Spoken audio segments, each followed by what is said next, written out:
নবীর চোখ দিয়ে ঝরঝর করে পানি পড়তেছে। আল্লাহ রাসূল কান্না করতে করতে রাসূলের দাড়ি মোবারক ভিজে যাচ্ছে।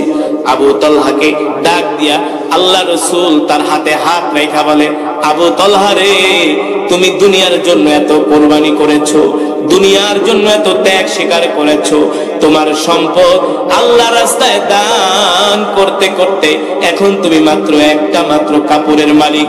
এক কাপড় দিয়া দুইজনে স্বামী স্ত্রী নামাজ আদায় করো, তোমাদের আর কোনো পরিধীয় বস্ত্র নাই। আবু তালহা, কষ্ট পেও না, চিন্তা করো না, এর চেয়ে উত্তম কাপড় আল্লাহ তোমার জন্য জান্নাতে রেডি করে রেখেছেন।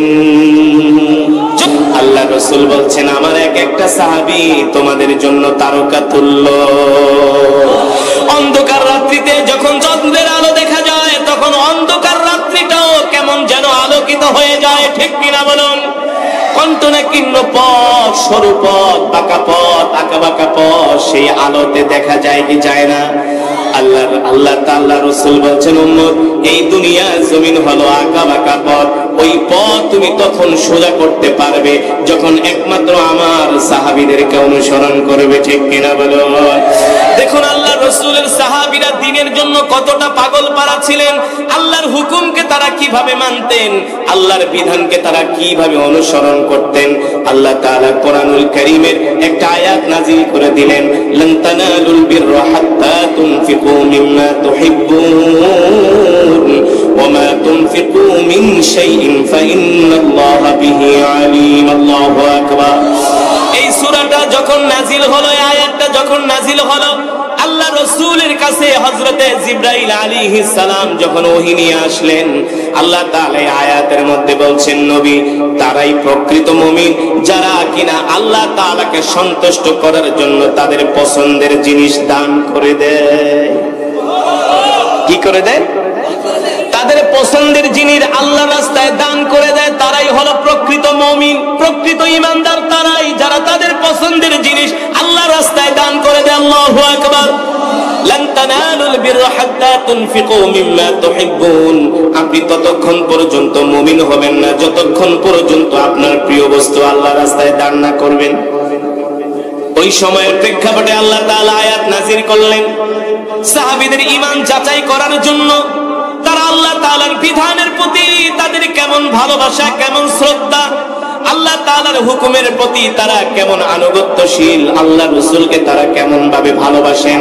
আল্লাহ তাআলা কোরআনের আয়াত নাযিল করে দিলেন, সাহাবীদের মাঝে যার কাছে যা ছিল সব এনে আল্লাহ রাসূলের কাছে হাজির করা হলো।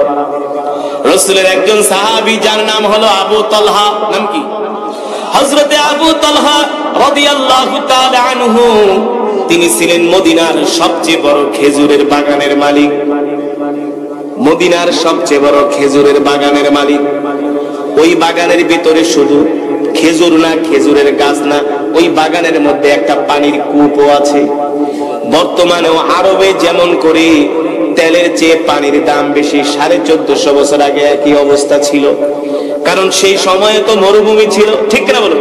আমাদের মতো অ্যাভেলেবল পানি পাওয়া যায় না, ডিপ টিউবওয়েল নাই, নদী নাই, খাল নাই, পুষ্করণী নাই। যিনি একটা কূপের মালিক তিনি হলেন সবচেয়ে বড় ধনী মানুষ। ঠিক রাসূলের সাহাবী আবু তালহা রাদিয়াল্লাহু তাআলা আনহুর একটা খেজুরের বাগান, মদিনার সবচেয়ে বড় খেজুরের বাগান। ওই বাগানটা একেবারে মসজিদে নববীর সামনে।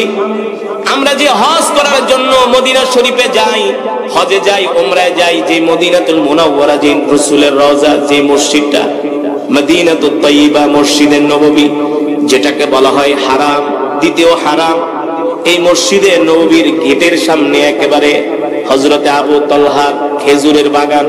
ওই বাগানের মধ্যে বিশাল একটা কূপ আছে, যেখান থেকে মানুষ পানি নেয়, খেজুর খায়। স্বয়ং আল্লাহ রাসূল নিজেও মাঝে মাঝে ওই বাগানে যায়, আল্লাহ রাসূল বিশ্রাম নেন। আল্লাহ রাসূল নিজেও ওই কূপ থেকে পানি উঠায়া পান করেন। মদিনার সবচেয়ে বড় খেজুরের বাগান হলো আবু তালহার বাগান। সাহাবী আবু তালহা রাদিয়াল্লাহু তাআলা আনহু, আল্লাহ তাআলার কোরআনুল কারীমের আয়াত নাযিল হওয়ার পরে দৌড়ায় তিনি মসজিদে নববীতে আসলেন। সুবহানাল্লাহ বলেন। হে মুসলমান যুবকরা, ভালো করে খেয়াল করো, আমরা তো হইলাম নামদারি মুসলমান, গরু খাওয়া মুসলমান। আল্লাহর বিধান, আল্লাহর হুকুম আমরা মানি না, মানি না তো মানি না, আবার মুসলমান দাবি করে, করে কি করে না? জোরে বলেন, করে কি করে না? যারা মূর্তির পক্ষে কথা বলেছে তারা বলে আমি সম্ভ্রান্ত পরিবারের মুসলমান, বলে কি বলে না? যারা মূর্তিকে বৈধতা দিয়েছে তারা বলেছে আমি সম্ভ্রান্ত পরিবারের মুসলিম সন্তান। আল্লাহর কসম করে বলি, কোন মুসলমান যদি কোন হারাম জিনিসকে বৈধতা দিতে যায় তখন তার আর ঈমান থাকে না, সে কাফের হয়ে যায়। ঠিক কিনা মুসলমান? রাসূলের সাহাবী আবু তালহা রাদিয়াল্লাহু তাআলা আনহু দৌড়ে মসজিদে নববীতে আসলেন। আসার পরে আল্লাহ রাসূলকে বলতেছেন, ওগো আল্লাহর নবী, আমি আপনার কাছে একটা সংবাদ নিয়ে আসছি। কি সংবাদ? আল্লাহ তাআলা কোরআনুল কারীমের আয়াত নাজিল করেছেন, লান তানালুল বিররা হাত্তা তুনফিকু মিম্মা তুহিব্বুন। তারা ততক্ষণ পর্যন্ত মুমিন হবে না যতক্ষণ তারা তাদের পছন্দের জিনিস আল্লাহর রাস্তায় দান না করে। ওগো নবীজি, এই আয়াত নাজিল হওয়ার পরে আমি সিদ্ধান্ত নিয়েছি মদিনার সবচেয়ে বড় খেজুরের বাগানের মালিক আমি, ওই বাগানটা আমি আল্লাহর রাস্তায় দান করে দিব। আল্লাহ রাসূল বললেন, কোন বাগান? বলে এই যে মসজিদের সামনে যে বড় বাগান। বলে বলো কি, এটা তো মদিনার সবচেয়ে বড় বাগান। সাহাবী আবু তালহা বলে, হ্যাঁ মদিনার সবচেয়ে বড় বাগান, এটাই আমি আল্লাহর সন্তুষ্টির জন্য দান করে দিব। আল্লাহ নবী বলে, বলো কি? এই বাগানের মধ্যে তো একটা পানির কূপও আছে, মাঝে মাঝে আমি এই কূপ থেকে পানি তুলে পান করি। সুবহানাল্লাহ। আল্লাহ রাসূলকে বললেন, ওগো আল্লাহর নবী, এই বাগানটা আমার সবচেয়ে প্রিয় বাগান। আমার প্রিয় বাগান হলে কি হবে, আমি আমার আল্লাহ রাসূলকে সন্তুষ্ট করার জন্য এই মুহূর্তে আমি এই বাগানকে আল্লাহর রাস্তায় দান করে দিলাম। জোরে বলেন সুবহানাল্লাহ।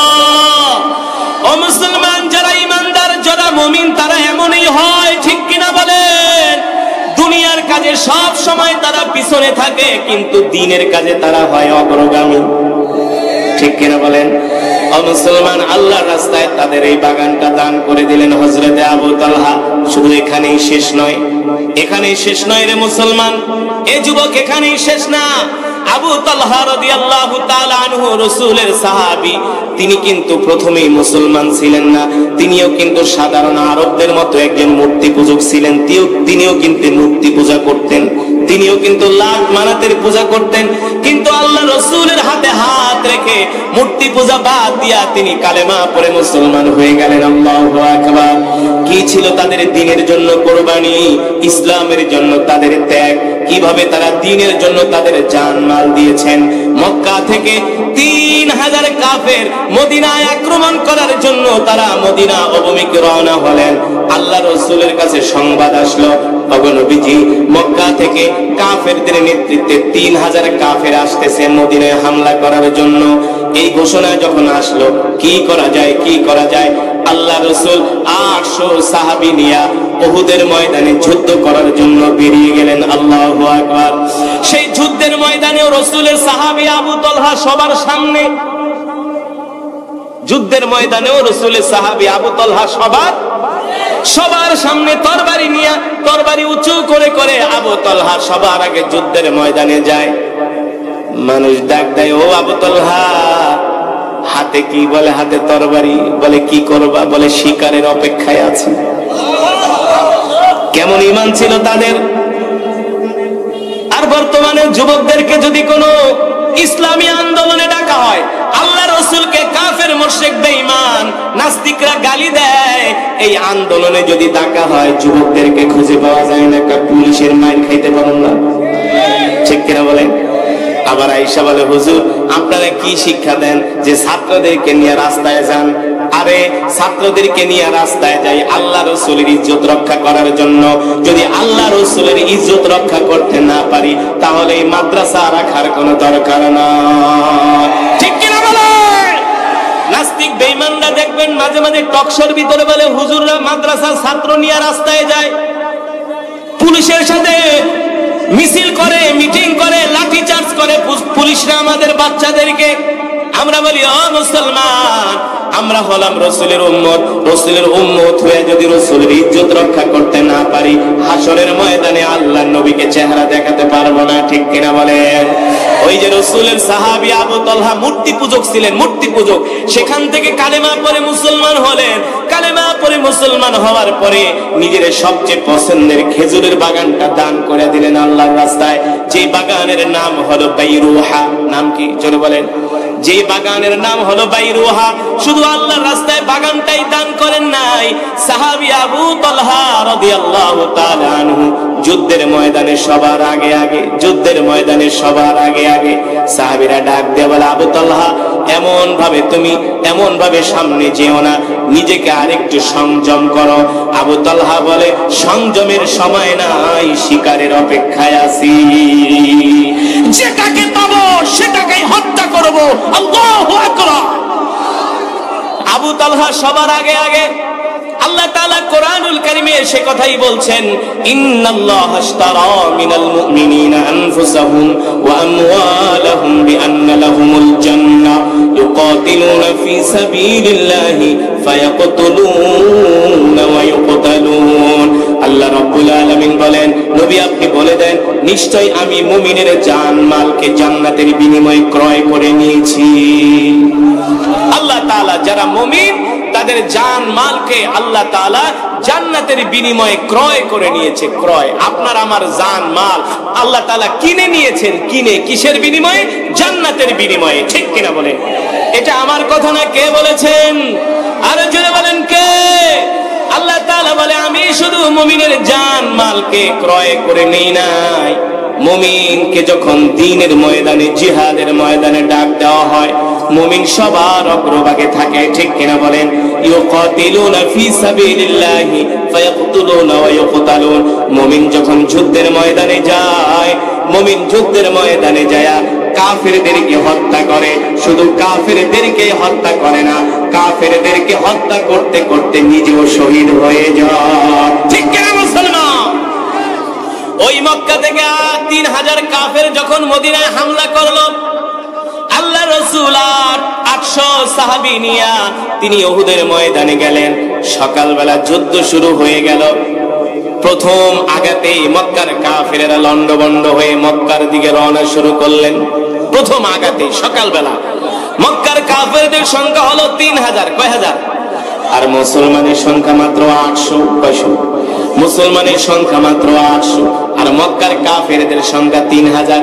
সকালবেলা যখন যুদ্ধ শুরু হয়ে গেল, যখন আক্রমণ শুরু করলেন মুসলমানরা, আক্রমণের সামনে মক্কার 3000-এর বিশাল বাহিনী আর টিকতে পারলেন না, তারা যুদ্ধের ময়দান থেকে পলায়ন করলেন। আবু তালহা তাদেরকে ধাওয়া করতেছে। সুবহানাল্লাহ বলে। আবু তালহা তাদেরকে ধাওয়া করতেছে আর বলতেছে, যেটাকে পাবো সেটার মাথা ফেলে দিব। আল্লাহু আকবার। এ আবু তালহার তরবারির সামনে যে আসবা, এই কল্যাণী আর মক্কায় ফিরে যেতে পারবা না। আল্লাহু আকবার। এমন করে করে রাসূলের সাহাবী ঘোষণা দিচ্ছেন, আবু তালহার সামনে যে আসবা। কারণ যুদ্ধের ময়দানে সাহাবীরা যেমন করে তরবারি চালাতেন, জোরে জোরে আওয়াজ করে মক্কার কাফেরদের মাঝে ভয় ঢুকায়া দিতেন। এই কারণে ওয়াজ মাঝে মাঝে নরম সুরেও করতে হয়, আবার ওয়াজ গরম সুরেও করতে হয়। ঠিক কিনা বলেন? গরম ওয়াজ শুনলে নাস্তিকরা ভয় পায়। পায় কি পায় না? দেখেন না, আগের নেতারা বলতো যে হুজুররা এত জোরে জোরে চিল্লা চিল্লা ওয়াজ করে। আরে তুমি ওয়াজ কয়টা জানো? কয়টা জানো? আমিরুল মুমিনিন খলিফাতুল মুসলিমিন হযরত ওমর যুদ্ধের ময়দানে সেনাবাহিনীকে পাঠিয়েছেন। তিনি মদিনার মসজিদ থেকে হুঙ্কার দিয়েছেন, ইয়া সারিয়াল জাবাল। হযরত ওমরের এক হুঙ্কার সেই মদিনা থেকে কয়েক হাজার কিলোমিটার দূরে চলে গিয়েছে। পৌঁছানোর মালিক কে? পৌঁছানোর মালিক আল্লাহ। রাসূল যখন মদিনার মসজিদের মেম্বারে যখন আলোচনা করতেন, মাঝে মাঝে আল্লাহ রাসূল হুঙ্কার দিতেন, তার চেহারা মনে হতো যে ডালিমের মতো লাল হয়ে যেত, রক্তাক্ত হয়ে যেত চেহারা। আল্লাহ রাসূল তেমনি পৃথিবীর সবচেয়ে সুন্দর ছিলেন। আল্লাহ রাসূল যখন হুঙ্কার দিতেন, মনে হতো যে চোখ মুখ দিয়ে একেবারে মনে হয় যে আল্লাহ রাসূল এতটা রাগ করেছেন, চেহারা লাল বর্ণ হয়ে যেত। ওই সাহাবী আবু তালহা কাফেরদেরকে ধমকাইতে ধমকাইতে বলে, এই পারলে আবু তালহার সামনে আয়। এইভাবে করে তাদেরকে উত্তেজিত করছেন। যদি তুই তোর মায়ের দুধ খেয়ে থাকোস, স্তনের দুধ খেয়ে থাকোস, যদি তুই তোর সন্তানকে এতিম করতে চাস, তাহলে আবু তালহার সামনে আয়। যদি স্ত্রীকে বিধবা করতে চাস, রাসূলের সাহাবী আবু তালহার সামনে আয়। এইভাবে করে কাফেরদেরকে উত্তেজিত করে করে তিনি যুদ্ধের ময়দানে হত্যা করেন। সকালবেলায় এক আক্রমণ করলো মুসলমানরা। এই আক্রমণের সামনে মক্কার কাফেরেরা টিকতে পারে নাই, এক আক্রমণেই তারা যুদ্ধের ময়দান থেকে পালিয়েছে। সুবহানাল্লাহ বলবেন না? এক আক্রমণেই তারা যুদ্ধের ময়দান থেকে পালিয়েছে। সারাদিন চলে যায়, মক্কার কাফেরেরা আসে না। মুসলমানরা মনে করলো মনে হয় ওরা আর কোনো সময় ফিরে আসবে না, ভয় পেয়ে ওরা মক্কায় চলে গেছে। এবার মুসলমান সেনাবাহিনীরা তারা গনিমতের মাল খুঁজতে লাগলো, যে ওদের ঘোড়া, উট, দুম্বা, অস্ত্র শস্ত্র, আসবাবপত্র, খাবার দাবার সব ফেলে তো ওরা ওদের জীবন নিয়ে পালিয়েছে। এবার সাহাবীরা সবাই গনিমতের মাল সংগ্রহ করতে শুরু করলেন। কিন্তু ইসলামের ইতিহাসে এমন একজন বীর যার নাম হলো খালিদ বিন ওয়ালিদ, তিনি এখনো কালেমা পড়ে মুসলমান হন নাই। তিনি এখন ওই কাফেরদের পক্ষে, মক্কার কাফেরদের পক্ষে। পরবর্তীতে তিনি কালেমা পড়ে মুসলমান হয়েছেন। খালিদ ইবনুল ওয়ালিদ এমন একজন মুসলিম বীর সেনানী, যিনি কিনা কোনোদিন যুদ্ধে পরাজয় বরণ করে না, কোন যুদ্ধে সে পরাজয় বরণ করে নাই, যাকে বলা হতো খালিদ সাইফুল্লাহ। সাইফুল্লাহ আল্লাহর তরবারি, আল্লাহু আকবার। যাকে বলা হতো সাইফুল্লাহ, আল্লাহর তরবারি, খালিদ ইবনুল ওয়ালিদকে। এই খালিদ ইবনুল ওয়ালিদের নেতৃত্বে আবার মক্কার 3000 বাহিনী সুসংগঠিত হয়ে আসরের আজানের আগে আগে, মাগরিবের আসরের আজানের পরে মাগরিবের একটু আগে আগে, যখন ঘুটঘুটি একটু একটু অন্ধকার হবে, এই সময়ে তারা উহুদ পাহাড়ের পিছন থেকে আবার মুসলমানদের উপর অতর্কিত হামলা করে।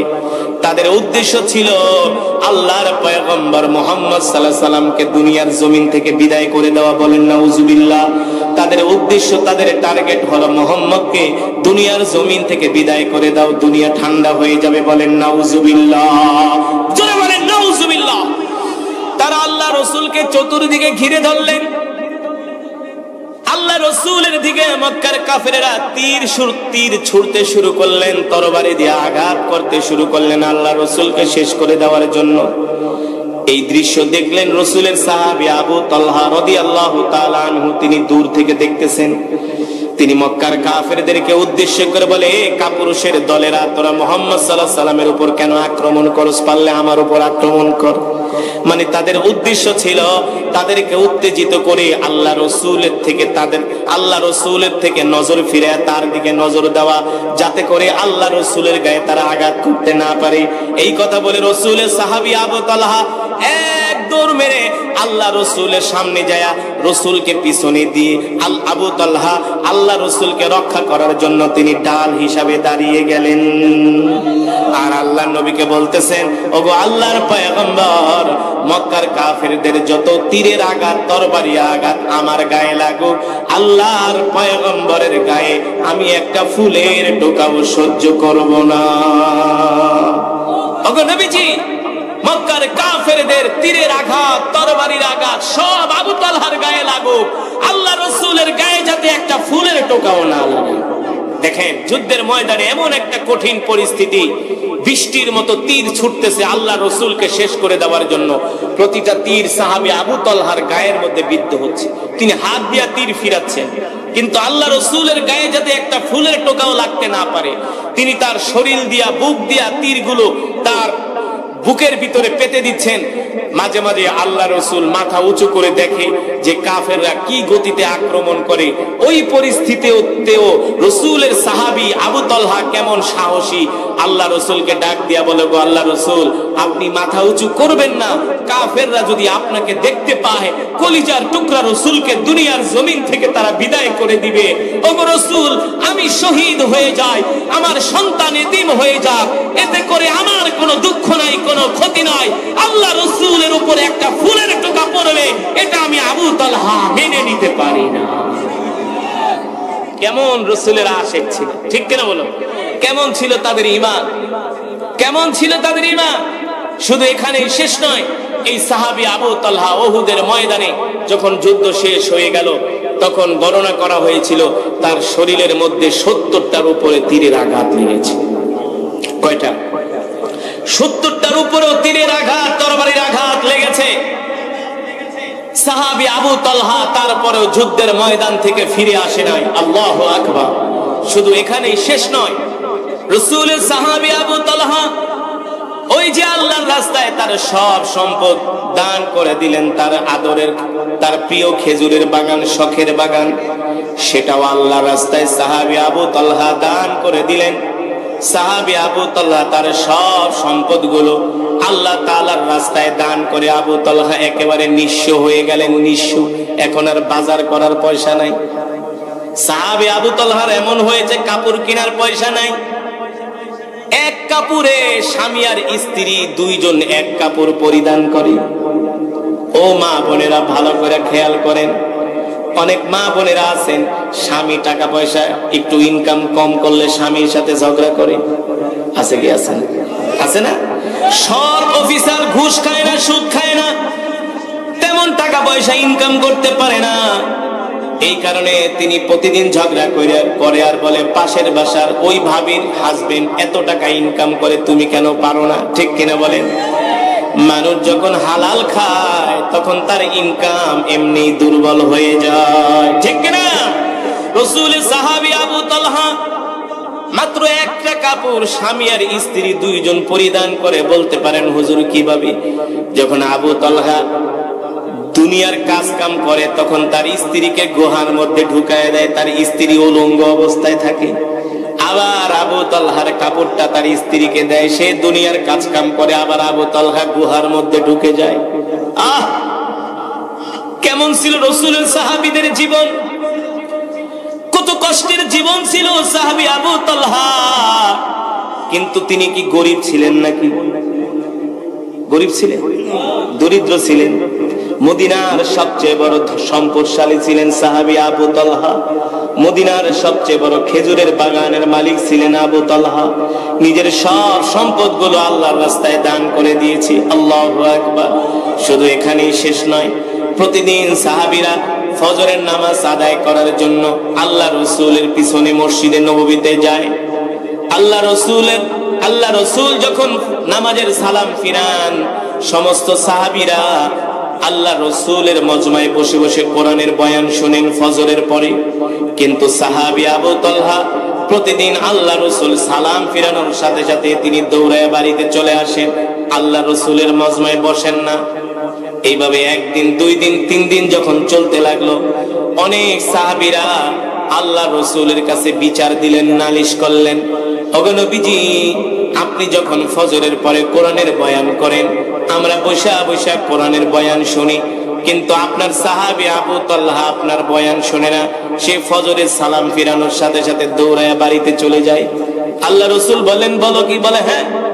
তাহলে আজকে আবু তালহা যখন নামাজে আসবে আমার সাথে দেখা করতে বলবা। ঠিক সাহাবী আবু তালহা রাদিয়াল্লাহু তাআলা আনহু ফজরের আজান হয়ে গেল, মসজিদে নববীতে ফজরের নামাজ আদায় করার জন্য আসলেন। আল্লাহ রাসূল ডাক দিলেন, তাআলাও ইয়া আবু তালহা, এ আবু তালহা এদিকে আসো, তোমার সাথে আমার কথা আছে, তোমার সাথে আমার কথা আছে। ফজরের নামাজের সালাম ফিরানোর পরে তুমি আজকে বাড়িতে যাবা না, তোমার সাথে আমি কিছু গুরুত্বপূর্ণ কথা বলবো। আল্লাহ রাসূলের পিছনে ফজরের নামাজ আদায় করলেন। আল্লাহ রাসূল সালাম ফিরালেন, আসসালামু আলাইকুম ওয়া রাহমাতুল্লাহ, আসসালামু আলাইকুম ওয়া রাহমাতুল্লাহ। প্রতিদিন সালাম ফিরানোর সাথে সাথে আবু তালহা বাড়িতে চলে যায়। আজকে আর আবু তালহা বাড়িতে যায় না, মসজিদে নববীতে বসে আছেন, আল্লাহ রাসূলের সামনে বসে আছেন। যখন নামাজ শেষ হলো, আল্লাহ রাসূল ডাক দিলেন, এদিকে আসো আবু তালহা। সাহাবী আবু তালহা রাদিয়াল্লাহু তাআলা আনহু আল্লাহ রাসূলের সামনে আসলেন। আল্লাহ রাসূল ডাক দিয়া বলেন, আবু তালহা রে, আমি কি তোমার মনে কোনো কষ্ট দিয়েছি নাকি? কি জিজ্ঞেস করেন?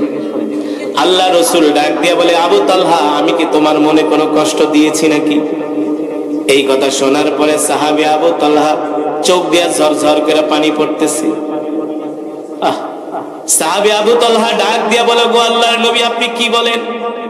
আপনি আমার মনে কষ্ট দিয়েছেন মানে? আমি ছিলাম মূর্তি পূজক, আমি লাত মানাতের পূজা করতাম, কিন্তু আপনার হাতে হাত রেখে কালিমা পড়ে মুসলমান হয়ে গেছি।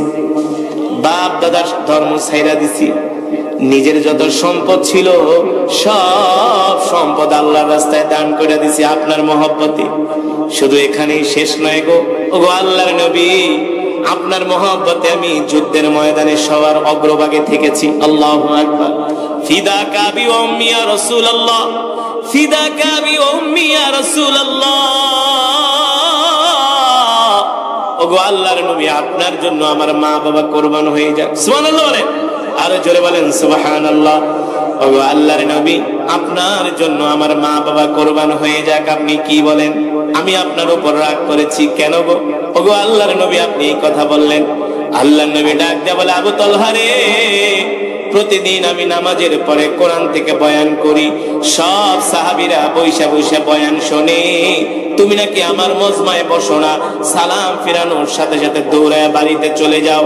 কারণ কি আবু তালহা, তুমি বাড়িতে যাওয়ার কারণ কি? সাহাবী আবু তালহা এই কথা শোনার পরে সাহাবী আবু তালহার চোখ দিয়া ঝরঝর করে পানি পড়তেছে। আল্লাহ রাসূল ডাক দিয়া বলেন, লিমা তাবকি ইয়া আবু তালহা, ইয়া আবু তালহা তুমি কাঁদো কেন? আমি তো তোমাকে কাঁদার কথা কিছুই বলি নাই, আমি কি তোমাকে কোনো কষ্ট দিয়ে ফেলেছি নাকি? সাহাবী আবু তালহা বলেন, ওগো আল্লাহর নবী, আপনি আমার দিকে তাকায় দেখেন, এই যে আমার গায়ের মধ্যে একটা কাপড় দেখতেছেন, এই একটা কাপড় ছাড়া আবু তালহার দুনিয়াতে আর কোনো সম্পদ নাই। এই একটা কাপড় শুধুমাত্র আবু তালহার সম্বল। একটা কাপড়, এই একটা কাপড়ই মাত্র আবু তালহার সম্বল। ওগো আল্লাহর নবী, আমরা এক কাপড় পরিধান করে স্বামী স্ত্রী দুইজনে নামাজ আদায় করি। বলে বলো কি? বলে হ্যাঁ। ফজরের নামাজ সালাম ফিরাইলে তো সময় কম, অন্য ওয়াক্তে নামাজের সময় থাকে বেশি। আপনার পিছনে আমি নামাজ পড়ে অনেকক্ষণ আপনার মজমায় বসে বাড়িতে গেলেও আমার স্ত্রী নামাজ পড়তে পারে, সময় থাকে, কিন্তু ফজরের সময় তো লম্বা সময় থাকে না। আমি যদি নামাজের পরে আপনার মজমায় বৈশাখ কোরআনের বয়ান শুনি, তাহলে আমার স্ত্রীর ফজরের নামাজ কাজা হয়ে যায়। বলে কারণ কি? ওগো আল্লাহর নবী, এই যে কাপড় দেখতেছেন, এই এক কাপড় পরে আমি নিজেও নামাজ আদায় করি, আমার স্ত্রীও নামাজ আদায় করে। ওগো আল্লাহর নবী, যখন নামাজের সময় হয়, মসজিদে নববী থেকে যখন আজান দেয়, আজান শোনার সাথে সাথে আমার স্ত্রী তার পরিধীয় বস্ত্রটা আমাকে দিয়ে দেয়। আমার স্ত্রী উলঙ্গ অবস্থায় গুহার মধ্যে চলে যায়, আর আমি এই কাপড় পরে নামাজ পড়ার জন্য আপনার পিছনে চলে আসি। আল্লাহু আকবার। আবার যখন আপনার নামাজ শেষ হয়ে যায়, আমি দৌড়ায় বাড়িতে যাই, আমি গুহার মধ্যে ঢুকে যাই। গুহার মধ্যে ঢোকার পরে আমার স্ত্রী আবার এই কাপড় দিয়ে নামাজ পড়ে। আল্লাহু আকবার। তার মানে এক কাপড় দিয়ে আমরা স্বামী স্ত্রী দুইজন নামাজ আদায় করি। ওগো আল্লাহর নবী, এই কাপড় ছাড়া আমাদের কাছে আর কোনো পরিধীয় বস্ত্র না। এই কাপড় ছাড়া আমাদের দুইজনের আর কোনো পরিধীয় বস্ত্র নাই। এই এক কাপড় দিয়ে আমরা দুইজনে জিন্দেগি যাপন করতেছি। এই কথা শোনার পরে আল্লাহর নবীর চোখ দিয়ে ঝরঝর করে পানি পড়তেছে। আল্লাহ রাসূল কান্না করতে করতে রাসূলের দাড়ি মোবারক ভিজে যাচ্ছে।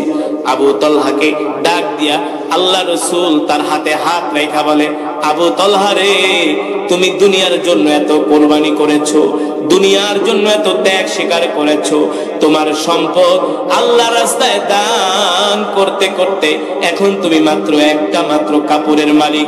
এক কাপড় দিয়া দুইজনের স্বামী স্ত্রী নামাজ আদায় করো, তোমাদের আর কোনো পরিধীয় বস্ত্র নাই। আবু তালহা, কষ্ট পেও না, চিন্তা করো না, এর চেয়ে উত্তম কাপড় আল্লাহ তোমার জন্য জান্নাতে রেডি করে রেখেছেন। জোরে বলেন সুবহানাল্লাহ। এর চেয়েও আল্লাহ তাআলা আবু তালহা উত্তম কাপড় তোমাদের জন্য জান্নাতে রেডি করে রেখেছেন। ও মুসলমান, রাসূলের সাহাবীরা কেমন ছিল দেখেন। রাসূলের সাহাবীরা কেমন ছিল? তারা এক কাপড় দিয়া স্বামী স্ত্রী দুইজনে নামাজ আদায় করতেন। এই সাহাবী আবু তালহা ছিলেন মূর্তি পূজক। আল্লাহ রাসূলের প্রেমে পাগল হয়ে কোরআন শুনে কালেমা পড়ে মুসলমান হলেন। সব সম্পদ আল্লাহর রাস্তায় দান করে দিলেন। শেষ পর্যন্ত তিনি জিহাদের ময়দানে গেলেন। ঠিক না বলো?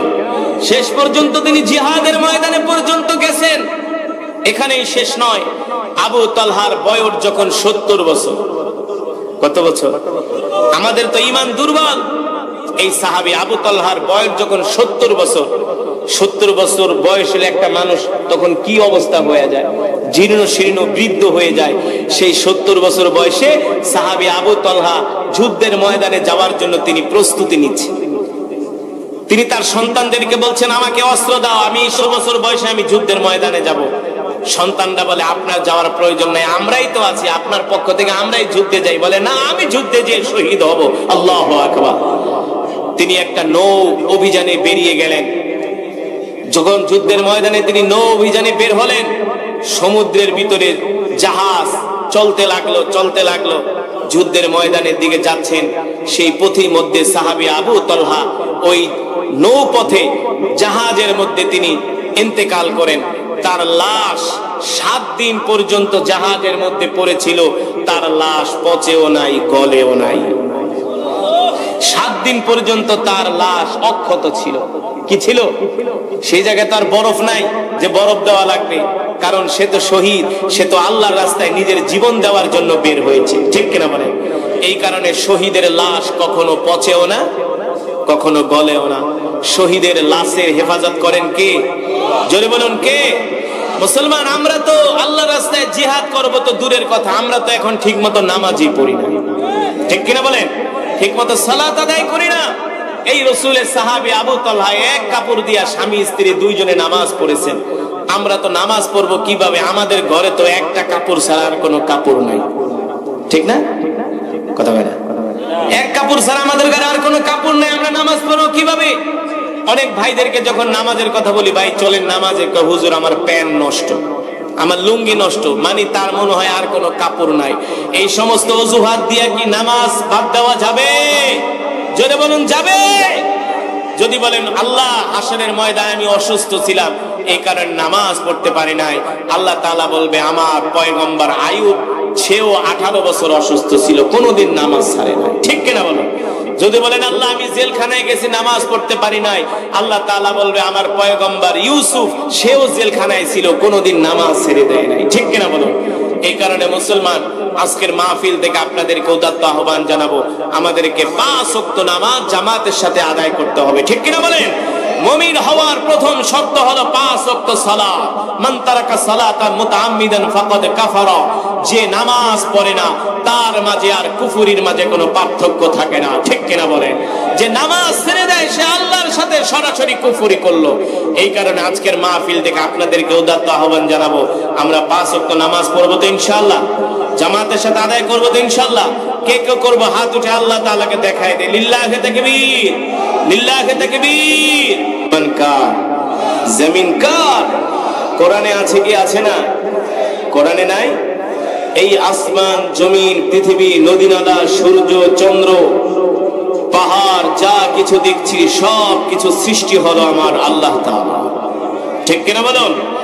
আল্লাহ তাআলা সে কথাই কোরআনুল কারীমের মধ্যে বলছেন, আলা লাহুল খালকু ওয়াল আমর তাবারাকাল্লাহু রাব্বুল আলামিন।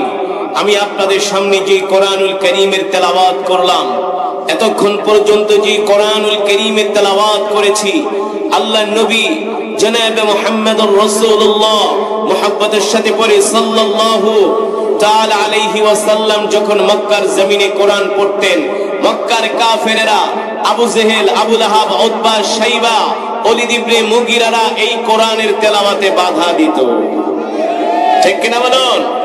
ওই আবু জেহেল, আবু লাহাবের নাতি পুতিরা এখনো পৃথিবীর জমিনে আছে, আছে কি আছে না? ওরা কিয়ামত পর্যন্ত থাকবে, ঠিক কিনা বলুন? কিন্তু কিয়ামত পর্যন্ত থাকলে কি হবে? অকুল জাআল হক ওয়া যাহাকাল বাতিল ইন্নাল বাতিলা কানা যাহুকা। হক যখন আসে, বাতিল যতই শক্তিশালী হোক না কেন, পৃথিবীর ইতিহাস বলে আজ পর্যন্ত কখনো ন্যায়ের সামনে অন্যায় টিকতে পারে নাই, ঠিক কিনা বলুন? পেরেছে? আবু জেহেল, আবু লাহাবরা অসম্ভব মক্কার সুপার পাওয়ার ছিল, অসম্ভব তারা শক্তির অধিকারী ছিল, তাদের অস্ত্র ছিল, সৈন্য ছিল, তাদের অর্থ বিত্ত ছিল, তাদের যশ ছিল, খ্যাতি ছিল। তারা মনে করেছে মুহাম্মদ সাল্লাল্লাহু আলাইহি সাল্লামকে তারা ফু দিয়ে উড়িয়ে দিবে, কিন্তু মক্কার কাফেররা জানে না মুহাম্মদ সাল্লাল্লাহু আলাইহি সাল্লাম যেই কোরআন পড়ে, এই কোরআন মুহাম্মদ সাল্লাল্লাহু আলাইহি সাল্লামের বানানো কোরআন নয়, এই কোরআন হলো আসমানের মালিক জমিনের মালিকের কোরআন, ঠিক কিনা বলুন? আল্লাহ তাআলা তার হাবিবকে ডাক দিয়ে বলছেন, আলা লাহুল খালকু ওয়াল আমর তাবারাকাল্লাহু রাব্বুল আলামিন। নবী, আপনি মক্কার কাফেরদের সামনে বুক উঁচু করে ঘোষণা করেন, আমরা তো মানুষের সামনে কথা বলতে ভয় পাই। ঠিক কিনা বলুন? কোন নেতা যদি মাহফিলে আসে, নেতার সামনে আমরা পয়সা তেল মারতে খুব ভালোবাসি। এমন মৌলবী আছে কি আছে না বাংলাদেশে? আছে কি আছে না? নেতাকে তেল মারতে মারতে একেবারে জান্নাত পর্যন্ত নিয়ে যায়। কথা বলে ভাই, আমি যতক্ষণ বয়ান করব, আমি যত মাহফিলে বয়ান করেছি, নরসন্দিতে তো আমি অনেক জায়গায় আসছি, কিন্তু আজকের মাহফিলের সমাগম সবচেয়ে বেশি নাকি? তো আমি বয়ান করি, সেখানে মানুষ মেটার করে না। আমার কথা হলো, যুগ জামানা পাল্টে দিতে চাইলে অনেকজন, একজনই আনতে পারে জাতির জাগরণ। ওয়াজ মাহফিল করলে লক্ষ হাজার মানুষ হতে হবে, এই ধারণা করলে তার ওয়াজ মাহফিল করাই ঠিক না। কোরআনের দাওয়াত, যারা আসবে তারাই কোরআনের কথা শুনবে, কিন্তু কথা হলো যারা আসবে তাদেরকে খাঁটি শোনা হতে হবে। 6 নম্বর শোনা হলে হবে না। ঠিক কিনা বলো?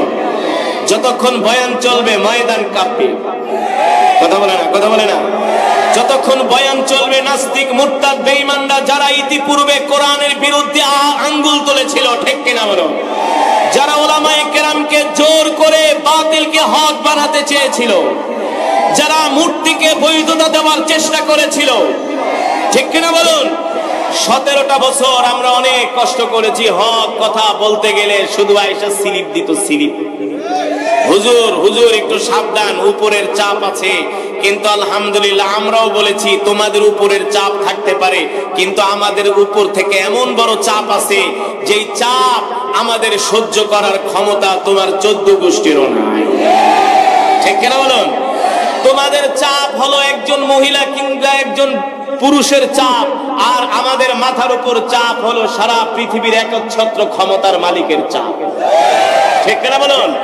আল্লাহ তাআলা তার নবীকে চাপ দিয়েছিলেন হেডকোয়ার্টারে বসে, আরশে আজিমে বসে, নবী আপনি মক্কার কাফেরদের সামনে বুক উঁচু করে বলে দেন, আলা লাহুল খালকু ওয়াল আমর তাবারাকাল্লাহু রাব্বুল আলামিন।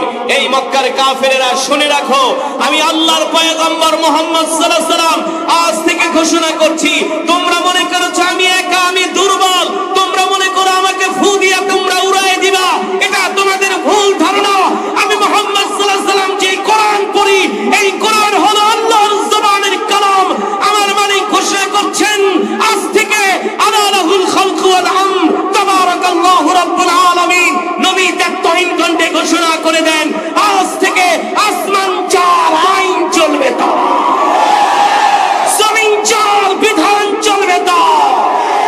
আল্লাহর কসম করে বলি, আপনি যদি কালেমাওয়ালা মুসলমান হয়ে থাকেন, মনে করবেন নামাজ পড়া রোজা রাখা আপনি জান্নাতে চলে যাবেন। জান্নাতটা কিন্তু টাঙ্গাইলের চমচম না, জান্নাত কিন্তু সবরি কলা না। যদি নামাজ পড়লে আর রোজা রাখলে বেহেশতে যাওয়া যেত, তাহলে আল্লাহর নবী 63 বছর জিন্দেগিতে সরাসরি 27 বার যুদ্ধের ময়দানে অংশগ্রহণ করেছেন। কতবার? কতবার? সরাসরি, তাও সরাসরি। আল্লাহ রসুল শুধু তসবিহ টিপেন নাই। আজকে তো আমরা মসজিদে বসে তসবিহ টিপতে খুব মজা পাই। আমি দেখি ম্যাক্সিমাম মসজিদে খালি মানুষ বসে বসে তসবিহ টিপে। আমার যে তাদেরকে প্রশ্ন করতে মন চায় যে শুধু তসবিহ টিপাটাই শিখলেন, আর কিছু শিখেন নাই? আর কিছু শিখেন নাই? শুধু তসবিহ টিপাই শিখছেন? আমি যেটা বলছিলাম, শুধু তসবিহ টিপলে হবে না, যে কোরআন থেকে তেলাওয়াত করেছি এই কোরআন পড়তে হবে। কোরআনের জিকির হলো উত্তম জিকির, ঠিক কিনা বলুন? 1 লক্ষ মানুষ তসবিহ টিপবে আর 2 জন মানুষ শুধু কোরআন পড়বে। তসবিহ চেয়ে কোরআন যিনি পড়বে তার সওয়াব বেশি। সুবহানাল্লাহ বলেন। যে কোরআন পড়বে তার সওয়াব বেশি। কোরআন তো পড়তে পারে না, এই কারণে শুধু তসবিহ টিপে। কোরআন তো পারে না পড়তে। সূরা ফাতিহা পড়লে 32টা দাঁত 33টা ভেঙে যাবে, এই কারণে কোরআন পড়তে পারে না, শুধু তসবিহ টিপে। আমি বলি আল্লাহর পয়গম্বর মুহাম্মদ সাল্লাল্লাহু আলাইহি সাল্লাম তসবিহও টিপেছেন, কোরআনও পড়েছেন। যেই হাতে আল্লাহর পয়গম্বরের হাতে তসবিহ ছিল, সেই হাতে তিনি তরবারিও নিয়েছেন। ঠিক কিনা বলুন? আমরা সেই বিশ্বনবীর শিষ্য, আমরা সেই বিশ্বনবীর শিষ্য, সেই আল্লাহ রসুলের পথ আমরা অনুসরণ করব। কিন্তু কিভাবে মাহফিলে আসলেই তো আপনাদের ঘরে যাওয়ার জন্য জ্বালা পোড়া শুরু হয়ে যায়। বয়ান কি চলবে? কতক্ষণ কতক্ষণ? মোনাজাত না দিয়া কে কে চলে যাবেন হাত উঠান। মাশাআল্লাহ। হ্যাঁ, যে কজন আছে খাঁটি সোনা, মাশাআল্লাহ, আল্লাহ কবুল করুন বলি আমিন। মুসলমান, যেটা বলছিলাম, আজকে আমরা কোরআনের মজমায় এসে বসতে চাই না, মসজিদে যায়া নামাজের জন্য সময় দিতে চাই না, ঠিক কিনা বলুন? অথচ ক্রিকেট খেলা দেখতে 3 ঘন্টা সময় লাগে, সেই 3 ঘন্টা ঠিকই ধৈর্য হয়। রাত 3টা বাজে উঠে জেগে জেগে আর্জেন্টিনা ব্রাজিলের ফুটবল খেলা দেখে, সেই সময় ঠিকই ধৈর্য হয়, ঠিক কিনা বলেন? আর মসজিদে গেলে শুক্রবার ইমাম সাহেব যদি একটু 5 মিনিট লম্বা আলোচনা করে, ইমাম সাহেবের দিকে চোখ বড় বড় করে তাকায়, মনে হয় ইমাম সাহেবকে খেয়ে ফেলবে, ঠিক কিনা বলুন? এটা তো মুসলমানের হওয়ার কথা নয়, ইমানদারের আলামত নয়, ঠিক কিনা বলুন? অথচ রাসূলের সাহাবীরা কেমন ছিলেন? এই কোরআন তারা নিজেও তেলাওয়াত করেছেন, শুধু কোরআন তেলাওয়াত করেন নাই, আল্লাহর কোরআনের জন্য রাসূলের সাহাবীরা জীবন দিয়া দিছে। শুধু কোরআনের জন্য জীবনই দেয় নাই, নিজের যত অর্জিত সম্পদ, সব সম্পদগুলো আল্লাহর রাস্তায় দান করে দিয়েছে। কারা কারা? রাসূলের সাহাবীরা। জোরে বলুন কারা? আল্লাহ রাসূল তাদের কথাই বলছেন, মিন আসহাবিকান নুজুম ইক্তাদাইতুম ইহতাদাইতুম, তোমরা আমার সাহাবীদেরকে অনুসরণ করো। সুবহানাল্লাহ।